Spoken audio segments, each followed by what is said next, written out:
Hello and welcome to my review of the SJ4000 action camera.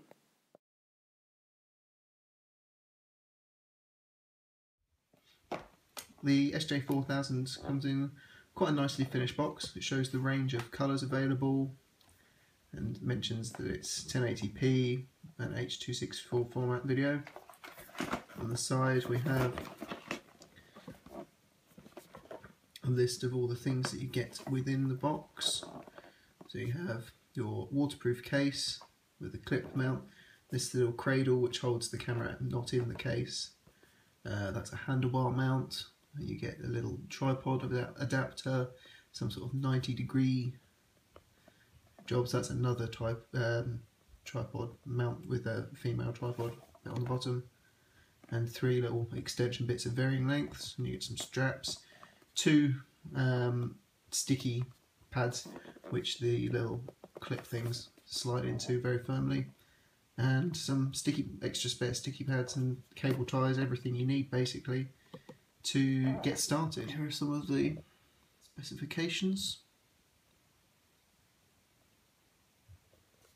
70-minute battery life. I have found that it does last, I haven't timed it, but it does last about 70 minutes. That's not overestimating. But okay, let's have a look at all the bits that were in the box.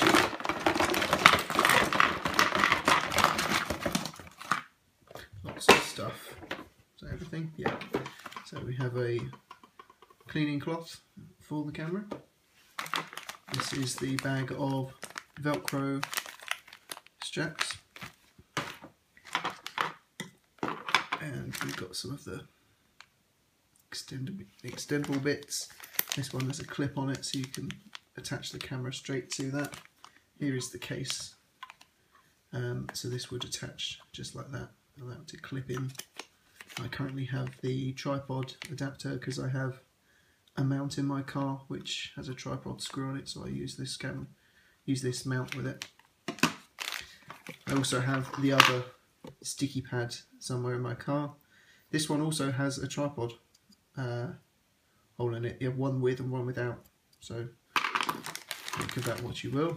And then we have the handlebar adapter with a bit of rubber in it so that you can go around your handlebars. Not sure how secure it will be, I haven't tried that. And you have a little metal wire for something, I'm not actually sure what that's for, to tether it to something I guess, so you don't lose it if it falls off. And some spare sticky pads. This little clip, which is strange, and the cable ties, and then you get a spare door. Now on the back of the case at the moment I have the non-waterproof one. There is holes there so the sound gets in, it records better, but you don't want that on there if you're going to be filming underwater. You want this one without slots, and it's very, very easy to change them over.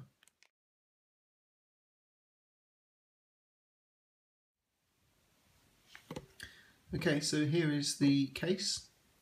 It has buttons around so you can access the up and down shutter button and the power/mode button on the front. It has a glass lens and currently has the non-waterproof back. I'll change that in a second. To open it, you just slide this across and the front pings up like that, and then it opens.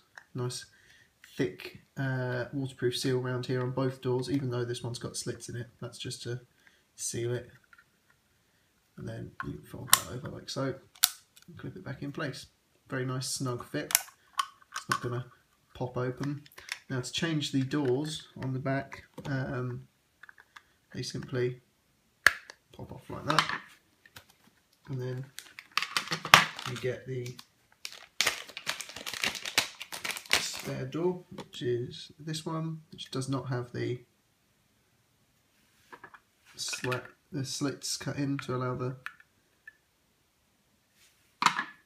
sound and all the water in, which is not what you want.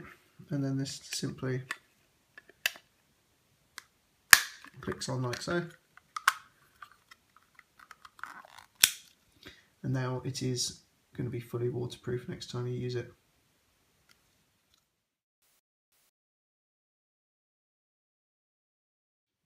Okay, so onto the camera itself. Here it is. It's a very small, very neat little thing. Obviously modelled on the GoPro slightly, but the finish of the product is actually very nice. Doesn't feel anywhere near as cheap as I was expecting it to. A couple of marks there, that's from where I dropped it once. So at the front you have the lens, which is nice wide angle lens. This is the power button and the mode button. You press it to cycle between like photo, video, playback and settings, and then hold it to turn it off. On the top we have the OK button, which is the shutter button to start and stop recordings, and an indicator light which will flash, which comes on when it's powered on, flashes when it's recording, so you know what it's doing. And then on this side you have up and down buttons for navigating the menus, and there's a little bit there which I think is the speaker. Bottom you have a little flap which you pull that and then take the battery out, which is removable. I think you can get external battery chargers, but it doesn't come with one. You charge the battery in the camera, so you charge it by plugging in the USB here and charging the battery inside the camera. So if you have multiple batteries, you will have to take them out and then charge it in the camera again, which is a little bit fiddly. So yeah, on this side we have micro HDMI. So if you get a micro HDMI to full size HDMI, you can do the playback straight from this onto the TV, which is very useful. Micro USB for charging and transferring data across, and it uses, if I can get it out, it uses these micro SD cards. That's a class 1016 gigabyte one. And that's pretty much it.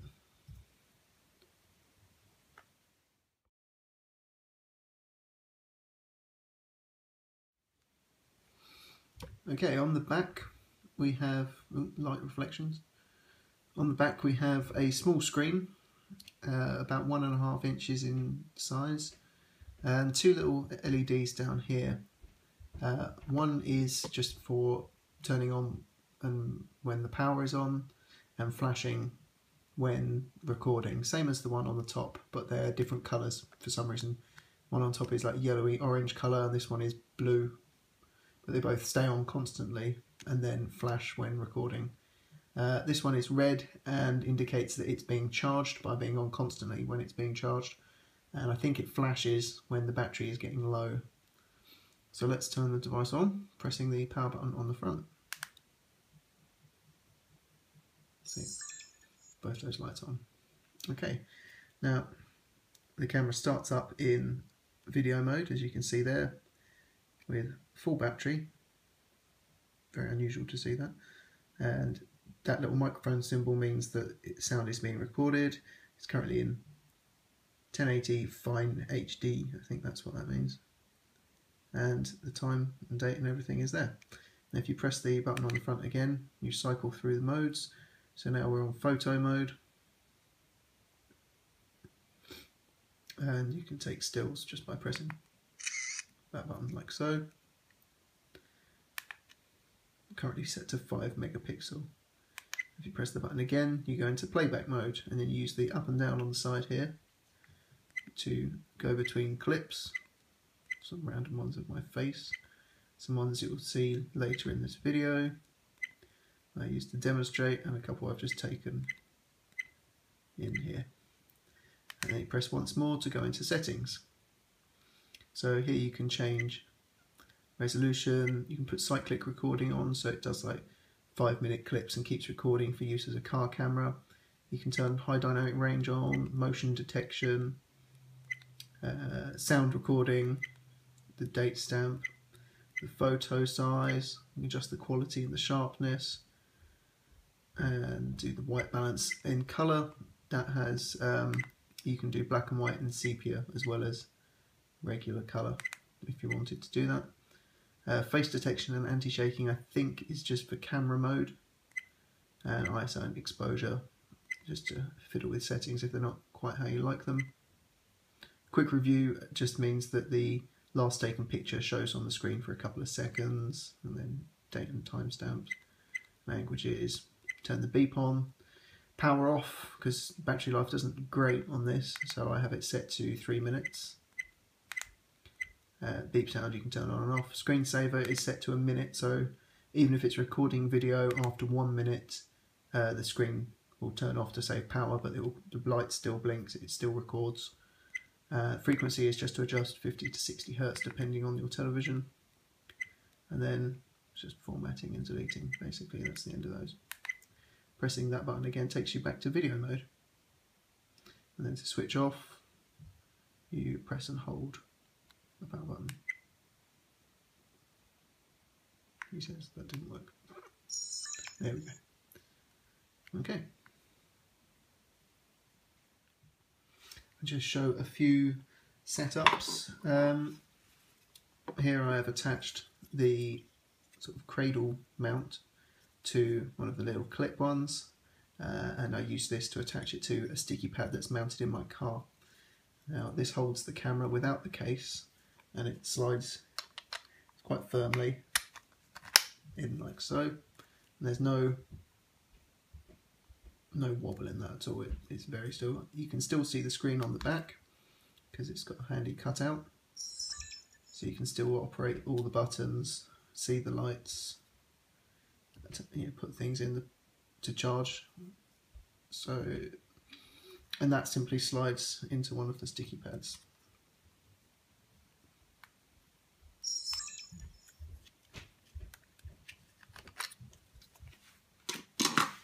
And in the actual case, where it spends most of its time, you have a very nice, very snug fit.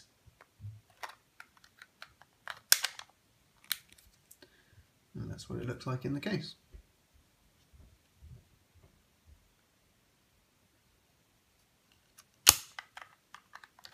You can see it's a very tight fit because it doesn't. You have to shake it. For the cost of around £6, I got hold of this suction mount, which you just attach to things and then do that. And it has you can change the angle of how it is. This is another little bit from the box I've left on here, so you can attach it to things and get the angle set how you like. And for £6 I got the suction mount and this little spare battery for the camera, which is a 900 milliamp battery. Okay, I'm going to switch this back for the non-waterproof one, and we will now have a few video clips that I've taken just in the car. So that's mainly what I use the camera for, to give you an idea of the sort of mounting options.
Okay, overall I would definitely recommend the SJ4000 to someone who fancies getting an action camera and is looking for something that, you know, they're not that serious about it, so they're not going to worry too much if it gets damaged or lost, and they're not wanting to spend over £200 buying a GoPro.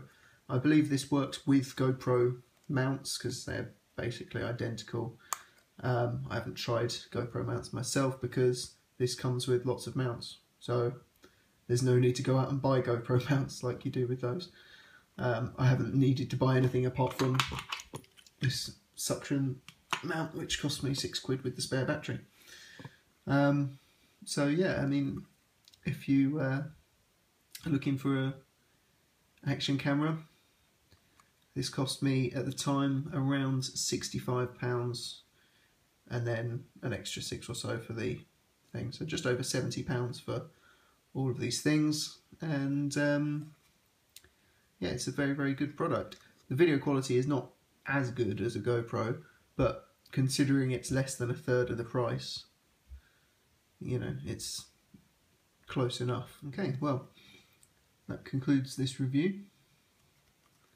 Thanks for watching.